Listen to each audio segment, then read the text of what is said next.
Baik, kita bakal membahas lagi ya satu chapter dari Princeton Companion to Jonathan Edwards, ditulis oleh John E. Smith. Dia adalah editor juga di The Works of Jonathan Edwards. Dan di chapter ini dia membahas eh, satu review ya, mungkin bisa dibilang dalam bahasa yang lebih sederhana gitu, berjudul Religious Affections and the Sense of the Heart. Ya, jadi Jonathan Edwards itu sebenarnya membahas topik affections itu di beberapa bagian ya. Khususnya di miscellaneous. Miscellaneous ini ada tulisan-tulisan singkat ya. Jadi ada ide-ide teologi yang mungkin belum terlalu matang, tapi ide-ide yang muncul kemudian dia coba tuliskan dan juga di khotbah-khotbahnya khususnya di masa Great Awakening. Ya, jadi cuma karya paling khususnya mengenai affections itu ada di A Treatise Concerning Religious Affection, ya. Nah, konteks tulisan ini seperti tadi sudah saya sebutkan, ini adalah Great Awakening di New England dan pada masa itu ada muncul kayak mungkin bisa dalam bahasa kita itu adalah manifestasi gitu ya. Adanya ekspresi kuat tentang kecemasan, mereka ada yang takut, ada yang begitu haus akan Allah gitu ya, eh, punya kepedulian tentang iman mereka, tentang penebusan dan sebagainya gitu. Jadi ini adalah religious affections itu adalah karya puncak ya di era Great Awakening ya, setelah dia nulis Faithful Narratives, lalu Surprising God's Work, The Works of God atau itu ya. Jadi dia membahas tentang eh, catatan-catatan penting di masa Great Awakening. Nah, religious affections itu ditulis dengan dua tujuan ya. Yang pertama itu adalah menunjukkan bahwa affection atau afeksi ini merupakan bagian pentingnya dari agama yang sejati atau iman sejati.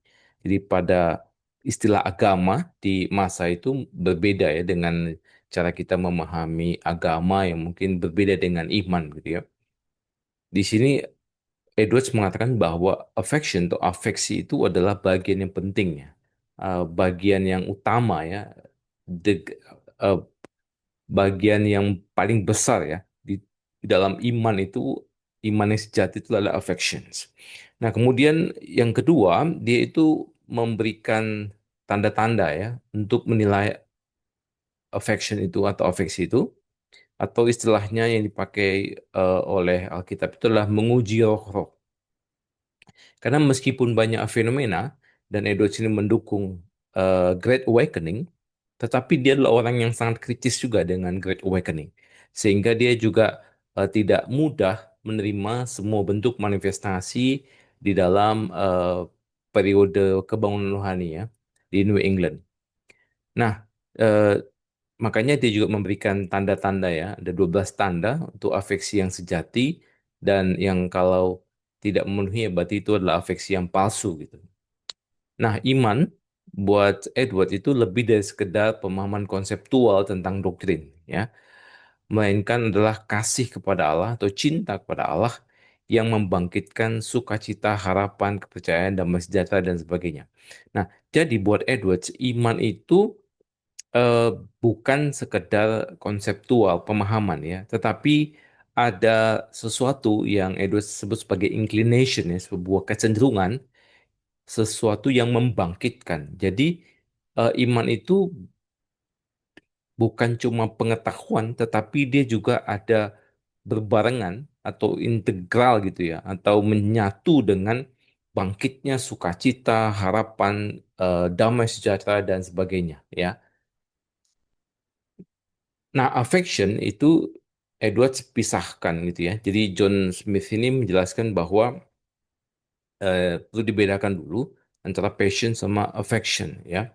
Nah, passion di sini adalah kecenderungan yang juga begitu kuat hingga menguasai individu, membuat individu itu kurang bisa mengendalikan dirinya sendiri. Ya, itu definisinya untuk passion. dibandingkan dengan affections ya. Affections dalam pemikiran Edward itu adalah active response. Jadi di sini dikontraskan ya antara kecenderungan yang mengendalikan si subjeknya. Kalau di sini tuh justru dia adalah active response. Jadi si subjek itu memberikan active response terhadap person atau objek ya yang dipicu oleh pemahaman atau kesadaran. Jadi affection itu muncul, affection itu juga inclination ya, sebuah kecenderungan yang membuat si subjek itu eh, punya active respon terhadap pemahaman gitu. Oleh karena pemahaman dan kesadaran akan sifat dari objek itu dan dia terpengaruh oleh itu.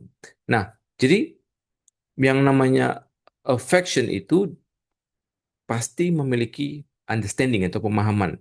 Karena dari pemahaman itulah muncul yang namanya inclination.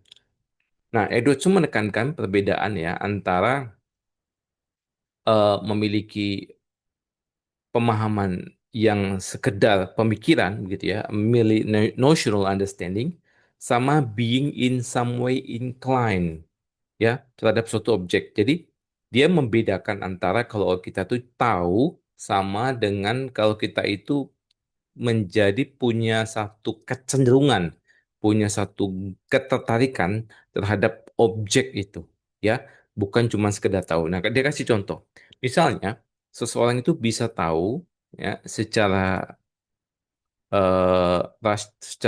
pemikiran ya, secara nosional, ya, secara nasional bahwa sebuah objek itu bulat.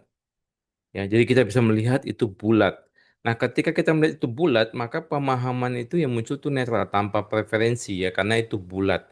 Jadi secara umum kita tidak akan memberikan si objek itu sendiri menjadi eh, netral karena kita cenderung tidak mempunyai inclinasi lah ya. Nah, dia bandingkan dengan kalau kita itu memiliki kecenderungan misalnya timbangan yang tidak seimbang. Nah, ketika ada timbangan tidak seimbang, maka kita akan terlibat di dalam eh, pilihan. Kita setuju atau tidak, ya, menerima atau tidak, suka atau tidak, gitu. Nah, kalau misalnya timbangan yang tidak seimbang, ya, kalau misalnya secara umum mengatakan ya itu nggak fair, gitu ya. Nah, jadi ada satu pilihan, tuh. Nah, itu eh, modelnya, ya. Jadi affection itu dia ada dalam posisi inclination yang menghasilkan active response karena ada satu pemahaman atau kesadaran terhadap objek itu. Ya. Nah, jadi Edwards itu mendefinisikan affection sebagai the more vigorous and sensible exercise, ya. Exercises, ya. The more vigorous and sensible exercises. Nah, jadi dari kecenderungan. Jadi ini sebuah apa namanya ya? eh, kecenderungan yang vigorous, yang kuat ya yang sangat kuat gitu. Jadi dia bukan cuman sekedar tergerak tapi betul-betul vigorous, betul-betul eh, sesuatu yang kuat sekali yang disertai dengan pemahaman gitu ya. Nah, menurut Edwards, afeksi itu tidak secara esensial berbeda dari kehendak. Karena di dalam bukunya Edwards itu menjelaskan bahwa ada dua faculty yang diberikan kepada manusia, yaitu faculty of understanding dan faculty of heart, ya, atau faculty of inclination. Jadi dia memasukkan itu juga banyak istilah karena bisa saja orang beda-beda memahaminya. Nah, dia bilang bahwa afeksi itu tidak esensial berbeda dengan kehendak, tetapi juga tidak sepenuhnya sama, tidak 100% identik gitu ya. Nah, dia bedakan kalau will itu adalah inclination expressed in action. Jadi will itu adalah sebuah kecenderungan yang terekspresikan di dalam tindakan. Nah, kalau the faculty of heart itu sebuah kecenderungan yang terekspresikan di dalam pikiran, ya. Nah, jadi afeksi ini sebenarnya tidak berbeda dengan will ya pada dasarnya, ya. tetapi dia punya eh, perbedaan. Perbedaannya itu ada pada spektrum, ya. Spektrum.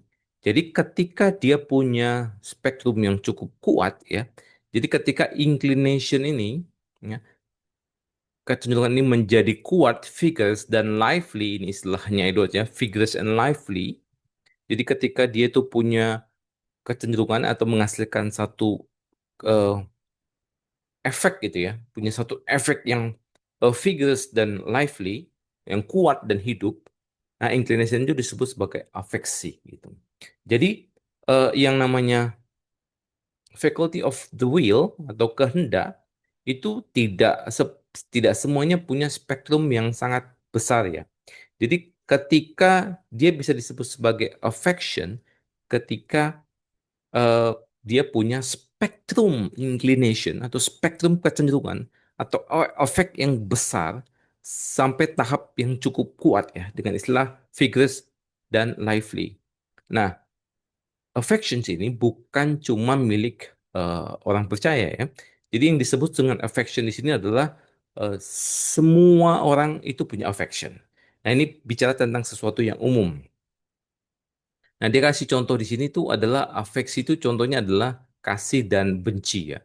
Jadi kalau kita sebut kita mengasihi dan kita membenci itu sebenarnya karena kita udah punya spektrum yang cukup kuat gitu ya. Punya spektrum yang sudah cukup tinggi sehingga kita sebut itu mengasihi dan kita membenci. Karena kasih benci itu adalah mengungkapkan niat dan arah hati yang paling mendasar. Nah, karena buat Edwards eh, kasih itu adalah afeksi yang paling utama ya. Jadi afeksi itu adalah eh, dari semua bentuk affection atau afeksi, kasih adalah afeksi yang utama dan pertama gitu. Jadi kasih ini punya peran ganda.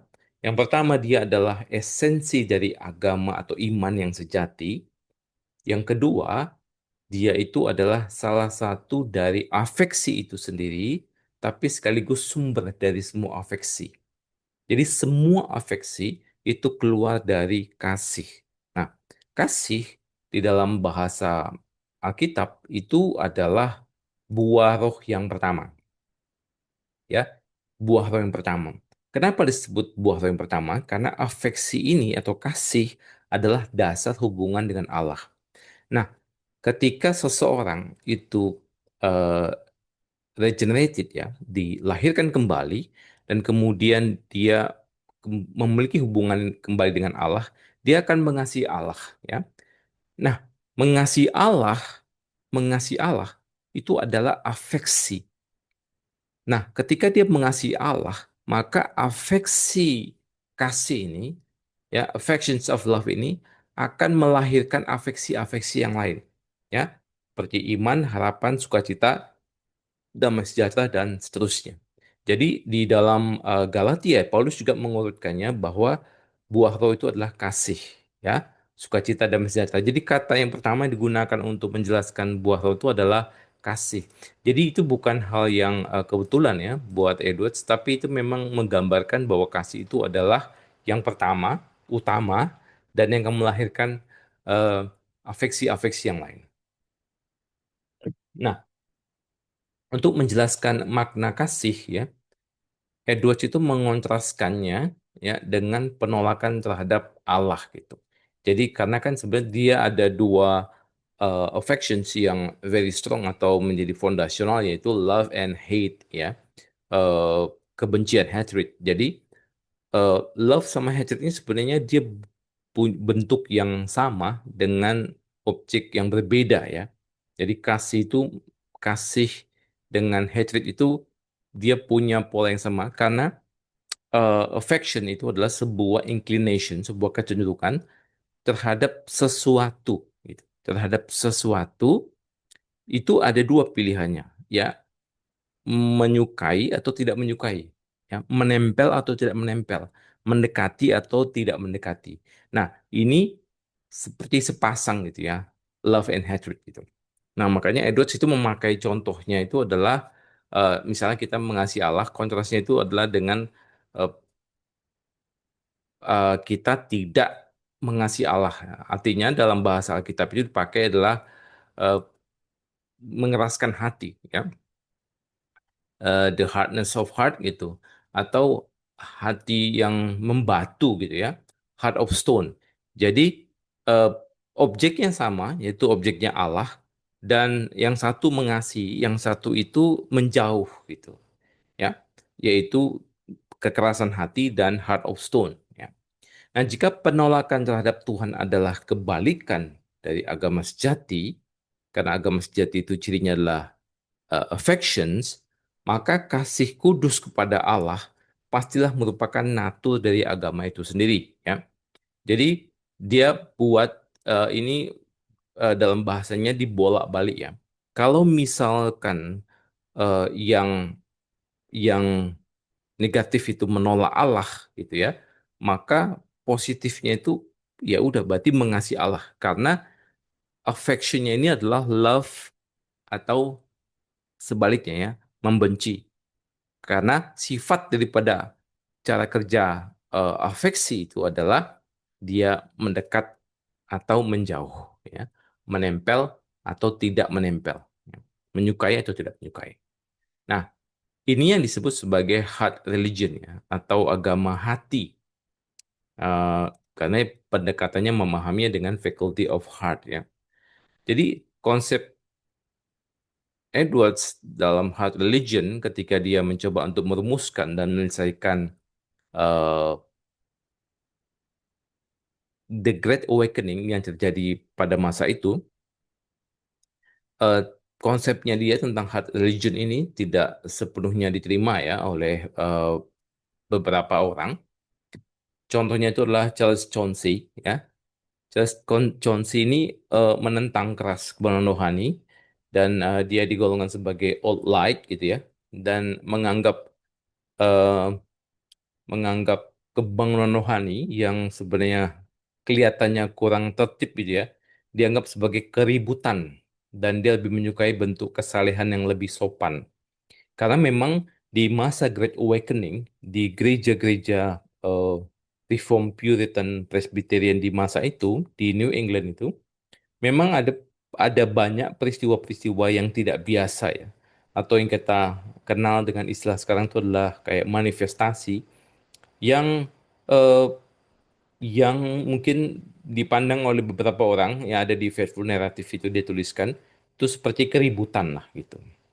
Nah, jadi tantangan bagi Edwards itu adalah dia harus eh, menyelesaikan, dia harus mendukung ya, eh, bukan dia di satu sisi dia sangat mendukung Great Awakening karena dia melihat itu adalah dari Allah, tapi ada eksesnya, ekses negatifnya, yaitu ada banyak muncul afeksi-afeksi palsu.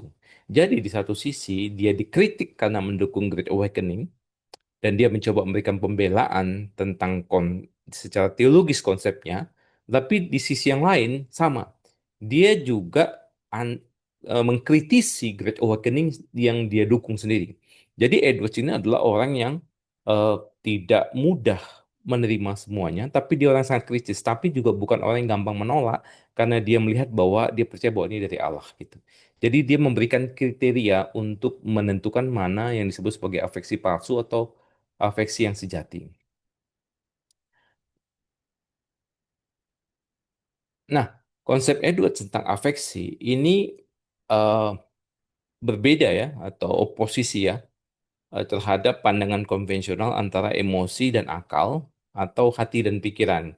Jadi, kita sendiri juga mungkin tidak setuju ya dengan pandangan emosi, akal itu tak bisa digabung, hati dan pikiran tidak bisa digabung gitu ya. Cuman pada masa masa itu memang ada pandangan bahwa emosi dan rasio tidak bisa digabung, hati dan pikiran tidak bisa digabung ya. Nah, ia berargumen bahwa elemen-elemen ini dapat dibedakan tapi tidak boleh dianggap bertentangan. Ya. Jadi kita juga tidak bisa melihat bahwa emosi bertentangan sama akal atau hati bertentangan dengan pikiran. Nah, buat Edwards, afeksi itu adalah kesatuan, ya, kesatuan dari keduanya, kesatuan antara ide atau pemikiran dengan respon yang dirasakan, ya, felt yang kita rasakan. Jadi ini betul-betul antara pemahaman dan emosi. Jadi Afeksi itu adalah kesatuan dari pemahaman dan apa yang kita rasakan. Nah, dia kasih contoh. Contohnya adalah kasih kepada Allah itu bukan kasih kepada Allah bukanlah sekedar perasaan, melainkan harus timbul dari pemahaman mendalam tentang sifat sejati Allah yang ditandai dari kekudusan dan keindahan ilahi. Jadi, ketika kita mengasihi Allah dengan menyebut bahwa aduh kita begitu merasakan dekat dengan Tuhan itu tidak sepenuhnya benar kalau seandainya perasaan itu sendiri tidak timbul dari pemahaman bahwa Allah itu adalah Allah yang kudus, Allah yang baik, Allah yang mulia, keindahan ilahi dan sifat-sifat atribut-atributnya. Jadi bagi Edward kasih kepada Allah memerlukan pemahaman, ya, memerlukan pemahaman yang benar tentang ekselensinya, tentang keunggulannya, tentang hal-hal yang mulia tentang dirinya, ya. Jadi dia mengatakan seseorang tidak dapat sekedar mengetahui keindahan Allah atau Tuhan tanpa mengalami afeksi yang sesuai. Jadi karena Edward memahami eh, inclination atau sesuatu yang dibangkitkan dalam diri, satu kecenderungan, satu semangat gitu ya, itu muncul dari pemahaman. Tanpa pemahaman itu bukanlah afeksi sejati, ya. Nah, dia ngutip ini ya dari John Locke ya. John Locke itu mengatakan bahwa seseorang itu mungkin tahu bahwa madu itu manis, tapi tidak ada yang bisa tahu apa arti manis sampai mereka mencicipi madu itu, ya. Jadi ini dengan asumsi tidak pernah mencicipi madu gitu. Jadi eh, kita tidak bisa mengatakan bahwa kita kenal Allah atau kita punya pengetahuan tentang Allah tanpa pernah mencicipi Dia. Nah, jadi ada yang namanya pengetahuan dari pengalaman atau pengetahuan dengan mengalami dan memiliki satu kecenderungan ya, atau sesuatu yang memberikan kita efek yang kuat pada diri kita, tapi lahir dari pemahaman. Nah, tapi pemahaman yang di sini itu pemahaman yang merasakan. Jadi ini sesuatu yang bolak-balik ya. Itu yang Edward sebut sebagai afeksi. Nah, selanjutnya, nah, pengetahuan konseptual ya dijelaskan tadi ya. Pengetahuan konseptual atau nosional bahwa madu itu manis itu berbeda secara fundamental dari pengalaman langsung mencicipi. Jadi, kalau tak pernah mencicipi madu dan tak pernah tahu rasa manis, kemudian eh, kita punya pengetahuan tentang manis gitu ya, yang konseptual, itu pengetahuan ini adalah sebuah pengetahuan, tapi pengetahuan setelah mencicipi madu itu juga pengetahuan. Nah, tapi ini adalah pengetahuan yang berbeda ya. Itu secara fundamental berbeda bagi Edwards. Nah, demikian pula memiliki pengetahuan doktrinal tentang Allah itu berbeda dari memiliki rasa atau indera akan keindahannya atau mengalami keindahannya gitu. Ya. Jadi eh, kalau misalnya kita belajar doktrin, kita belajar teologi, kan kita paham banyak hal, tetapi sebenarnya pengetahuan kita itu bukanlah pengetahuan yang lahir dari pengalaman atau mencicipi keindahannya dia, itu adalah pengetahuan yang sifatnya nosional. Itu berbeda secara fundamental dengan pengalaman mencicipi. Tetapi, seperti yang tadi udah Edward katakan, pengetahuan ini bukanlah pengetahuan yang cuma sekedar emosional, tapi pengetahuan yang juga lahir dari eh, peng, pengalaman yang juga atau perasaan yang muncul dari pengetahuan gitu.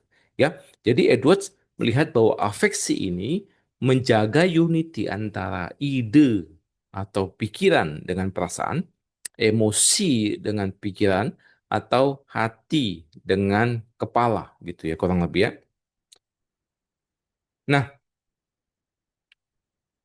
untuk kita bisa merasakan ya kayak misalnya kita sebut mencicipi lah ya, mencicipi dengan rasa manis atau pahit itu kan dengan lidah ya. Nah, jadi kita punya indera. Ini namanya indera.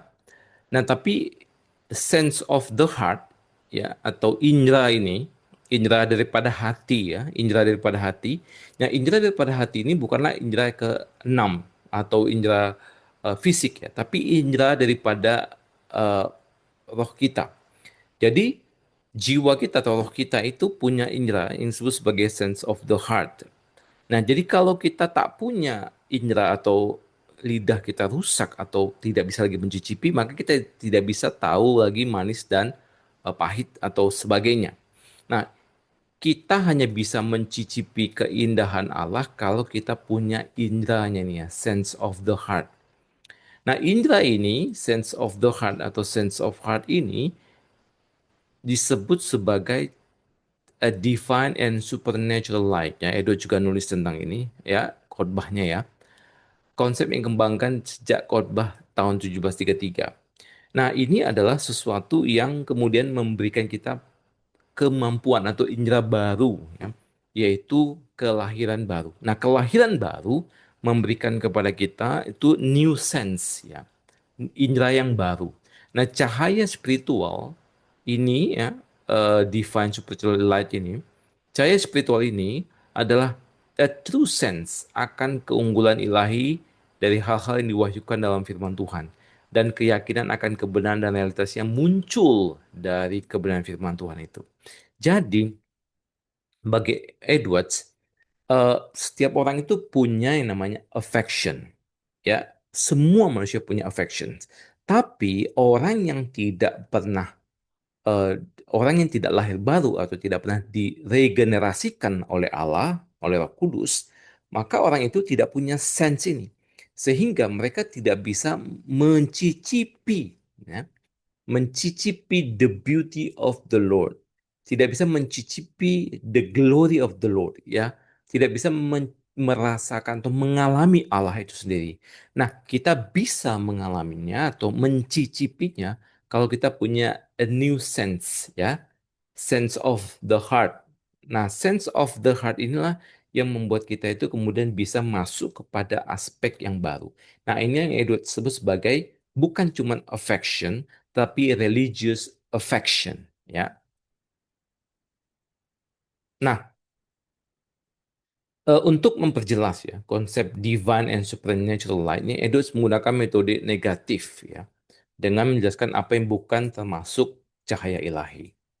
Nah, yang dimaksud dengan cahaya ilahi yang bukan cahaya ilahi itu adalah pertama, itu adalah bukan sekedar bantuan roh terhadap prinsip-prinsip alamiah ya. Ini perbedaan krusial antara anugerah umum di mana roh bekerja dalam prinsip alamiah dan anugerah khusus di mana roh menanamkan prinsip-prinsip baru yang supernatural ke dalam hati orang kudus ya.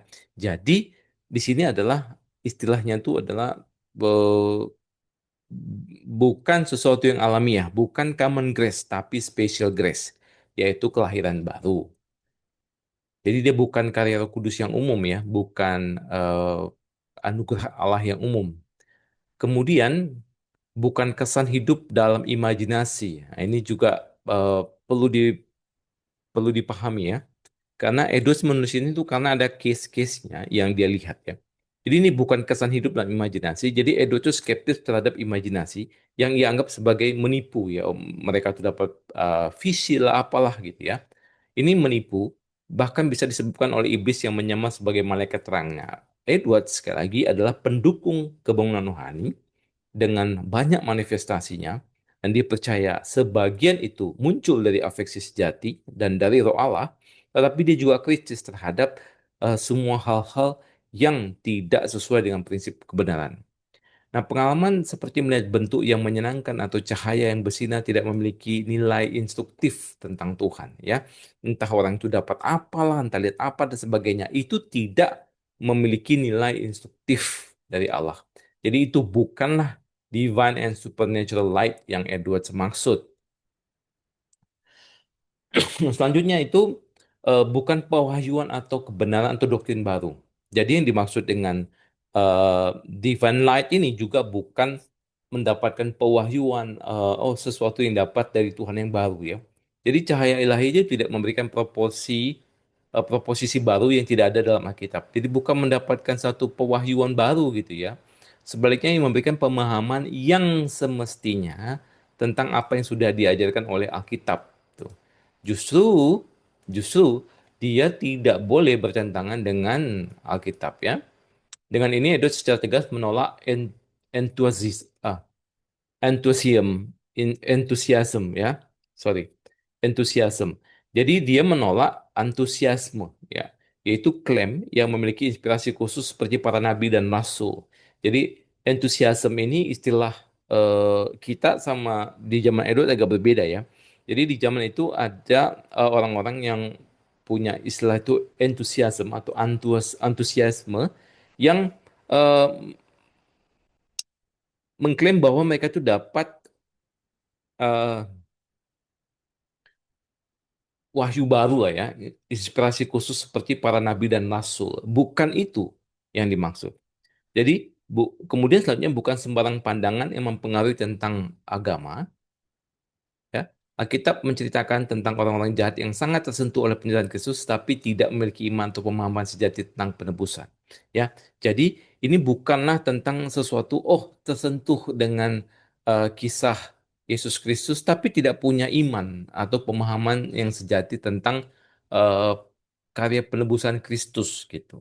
Nah, dia mendefinisikan divine light ini secara positif itu seperti true sense ya of divine excellency seperti yang saya jelaskan tadi bahwa yang disebut sebagai divine light itu adalah indera sejati untuk bisa mencicipi divine excellency ya atau eh, keunggulan-keunggulan ilahi ya, keagungannya, keindahannya, kebenarannya, kemuliaannya yang diwahyukan dalam firman Tuhan. Jadi yang disebut sebagai divine light itu adalah memiliki true sense, memiliki indera yang sejati tentang divine excellency yang diwahyukan dalam Alkitab, ya bukan diwahyu-wahyukan ya, bukan baru didapatkan tapi sesuai dengan firman Tuhan, serta keyakinan akan kebenaran dan realitasnya yang muncul dari sense tersebut. Jadi ketika kita punya true sense, eh, indera yang sejati, sorry, indera yang benar gitu ya, dan bisa mencicipi, merasakan Allah gitu. Jadi bukan cuman pemahaman nosional atau pemikiran saja, tapi kita punya sense yang baru, dan dari sense itu muncullah keyakinan akan kebenaran itu, gitu ya.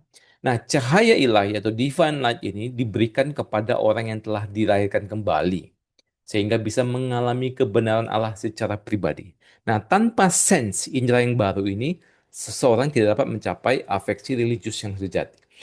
Kenapa tidak bisa punya afeksi religius yang sejati atau religious affection?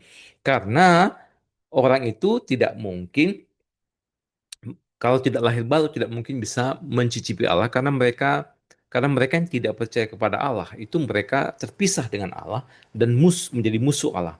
Tapi mereka yang sudah dilahirkan kembali, mereka itu punya new sense. Nah, ketika mereka bisa mengalami Allah, maka muncullah inclination itu, muncullah afeksi yang kuat itu terhadap objeknya, yaitu Allah itu sendiri. Nah, makanya tanpa new sense, ya, tanpa new sense of the heart, orang itu tidak mungkin punya religious affection yang sejati.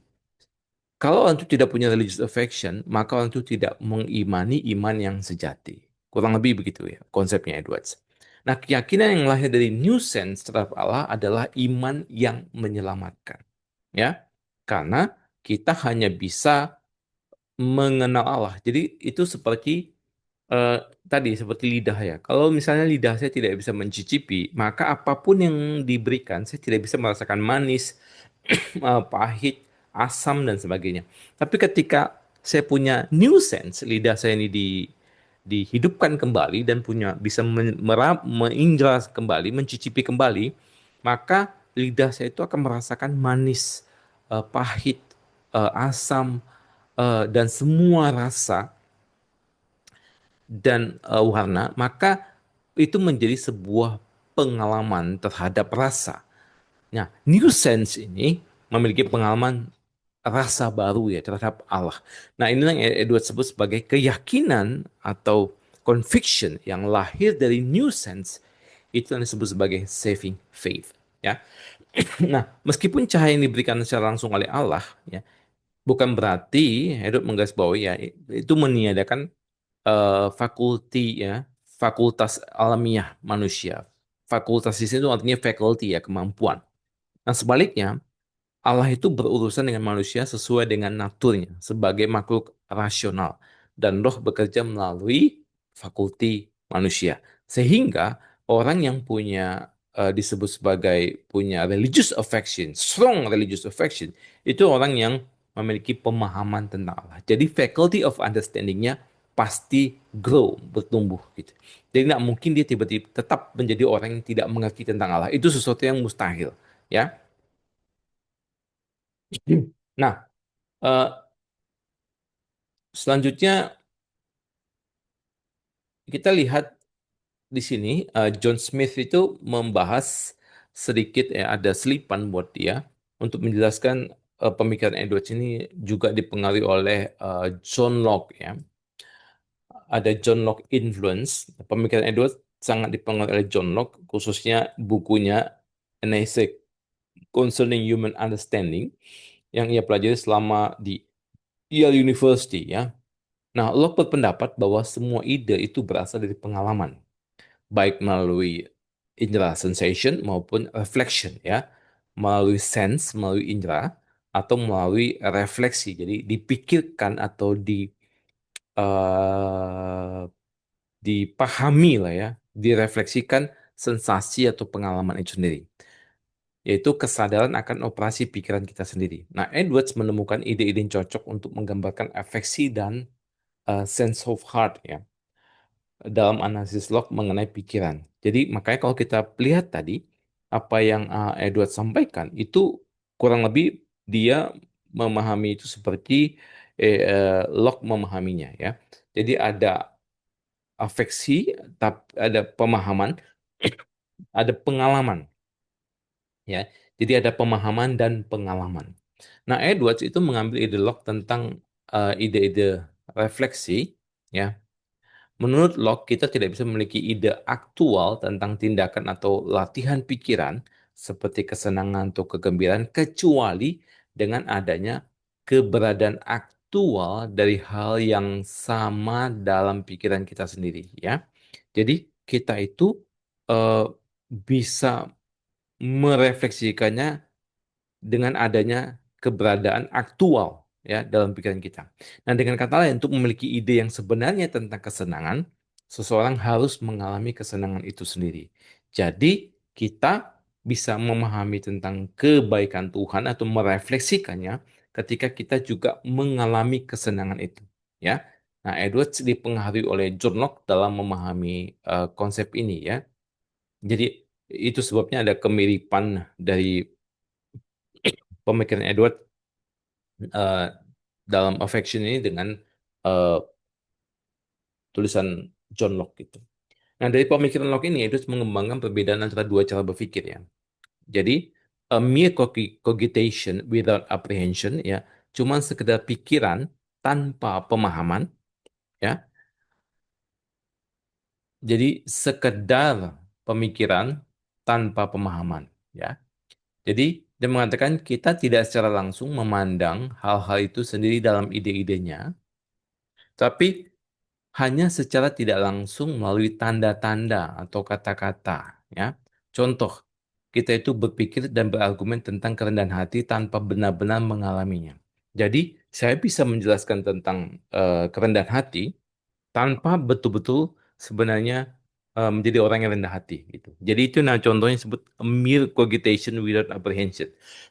Sekedar pemahaman, eh, mungkin sekedar pemikiran lah ya, tanpa pemahaman. Nah, kemudian yang satu lagi itu apprehension ya, dengan satu pemahaman.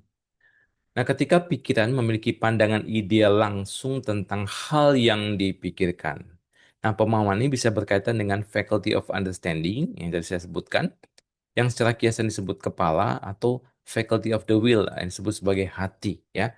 Jadi ketika pemahaman itu bisa langsung diakses oleh faculty of understanding, ya, atau faculty of the will. Jadi dia eh, menjadi satu pemahaman yang dimiliki oleh individu itu secara langsung. Nah, di sini kita lihat ya, eh, Edward menjelasinya, pemahaman hati, ya, biasa sebutnya sebagai pemahaman hati, karena dipahami oleh faculty of heart gitu ya. Pemahaman hati ini melibatkan semua pemahaman ideal yang masuk akal tentang keagungan, kelembutan, dan nilai yang merupakan pengetahuan yang jauh melampaui pemahaman nosional, ya, pemahaman eh, pikiran saja atau spekulatif, ya. Pengetahuan pengetahuan yang mendalam ini, ya, yang menghubungkan perasaan dan akal yang disebut sebagai sense of the heart. Jadi perasaan dan akal yang tadi kita bahas berulang-ulang itu mengalami satu unity, penggabungan, ya. Ketika tadi ketika eh, pemahaman itu melibatkan pemahaman ideal yang masuk akal, yang merupakan pengetahuan yang jauh melampaui cuman sekedar mere cogitation gitu. Jadi eh, kalau kita contoh tadi Edward, kalau kita misalnya menghidupi kerendahan hati dan betul-betul mengalami kerendahan hati, maka kita sebenarnya memiliki pemahaman tentang kerendahan hati lebih eh, dengan seperti itu kita sebenarnya tidak sekedar bermain dengan kata-kata atau tanda, ya. Nah, sama dengan kalau misalnya kita eh, berteori tentang menyetir atau berenang, tapi tidak betul-betul bisa nyetir mobil dan tidak bisa berenang. Nah, kita yang bisa nyetir dan juga bisa berenang, itu kita memiliki pemahaman yang bukan sekedar cogitation, ya, tapi betul-betul yang namanya apprehension. Nah, disinilah kemudian karena ada pengalaman dan pengetahuan menjadi satu, nah ini disebut sebagai sense of the heart, ya. Nah, kemudian eh, John Smith itu menjelaskan tentang adanya satu apa ya penyelesaian lah ya dari Edwards karena tulisannya sebenarnya tidak terlalu panjang, ya. Yang Edwards itu menjelaskan di situ ada 12 tanda afeksi yang sejati dalam religious affection dan tanda keempatnya itu disebut sebagai spiritual understanding, ya, pemahaman spiritual. Nah, disinilah dia menjelaskan konsep tadi yang menyatu, ya. Jadi Edwards menegaskan bahwa afeksi yang benar, ya, afeksi yang benar itu selalu muncul dari satu informasi atau pemahaman, satu instruksi yang diterima pikiran, suatu cahaya atau pengetahuan aktual, ya. Jadi dia selalu muncul dari pemahaman. Jadi tidak bisa tanpa pemahaman gitu. Juga tidak bisa tanpa pengalaman, ya. Nah, objek langsung dari pemahaman spiritual ini adalah the beauty and excellency, the highest excellency, ya. Jadi keindahan dan keunggulan tertinggi dari natur ilahi itu sendiri. Jadi karena ini konsepnya objeknya itu tetap Allah, ya. Nah, pemahaman spiritual, jadi spiritual understanding, jadi kan understanding tapi bentuknya spiritual. Jadi ada pemahaman spiritual, pengetahuan spiritual. Nah, pengetahuan spiritual ini adalah pengetahuan yang didapat dari pengalaman spiritual karena kita punya new sense. Nah, itu sangat menekankan pentingnya keindahan, eh, keelokan, dan harmoni dalam pemahaman benar tentang Tuhan. Ia menentang stereotip Puritan yang dianggap anti keindahan dengan mengutip banyak Alkitab yang menggunakan bahasa indrawi seperti mencicipi, mencium, menikmati untuk menggambarkan pengetahuan spiritual, ya.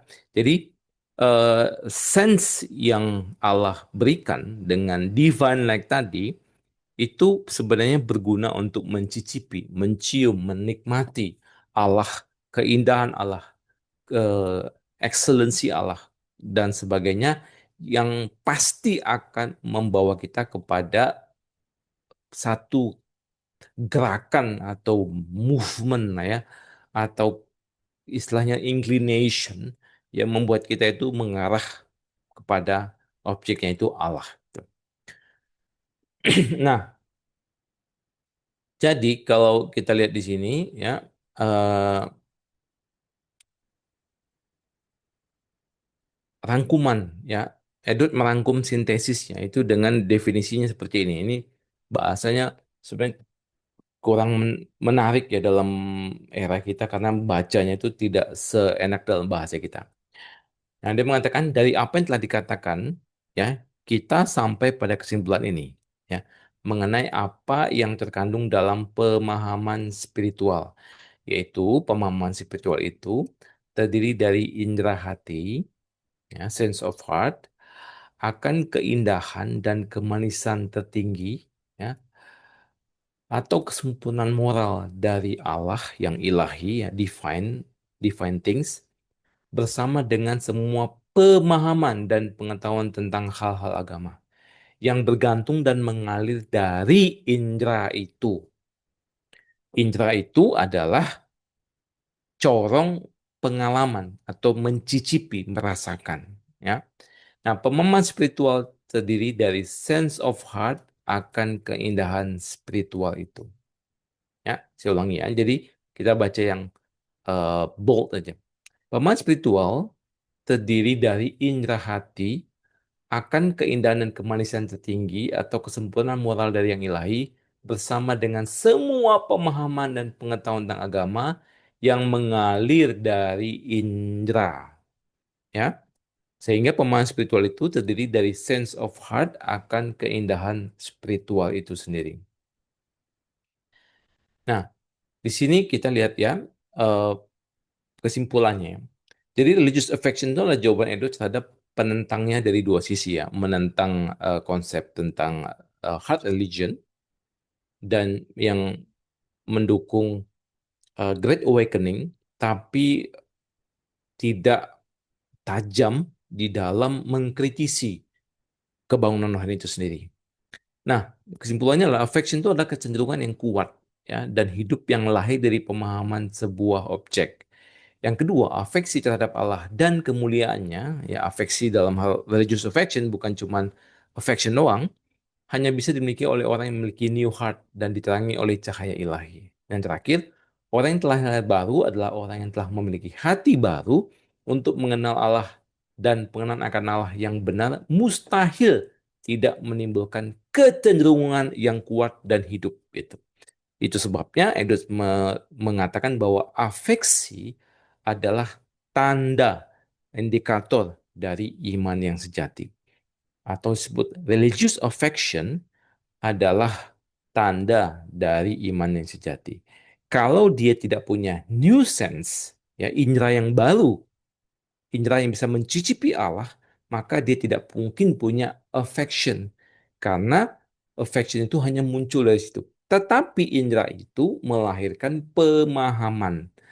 Dan pemahaman itu adalah sesuai dengan firman Tuhan. Gitu. Ya. Jadi Edwards ini sangat membuka ruang untuk em, aspek emosi, tetapi juga punya punya benteng yang sangat baik di dalam aspek kognisi. Ya, Eh, kurang lebih begitu dari eh, sharing atau tulisan daripada John Smith di dalam Religious of Affection, Religious Affection and the New Sense of the Heart.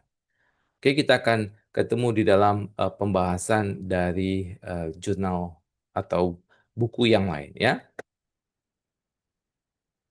Tuhan memberkati.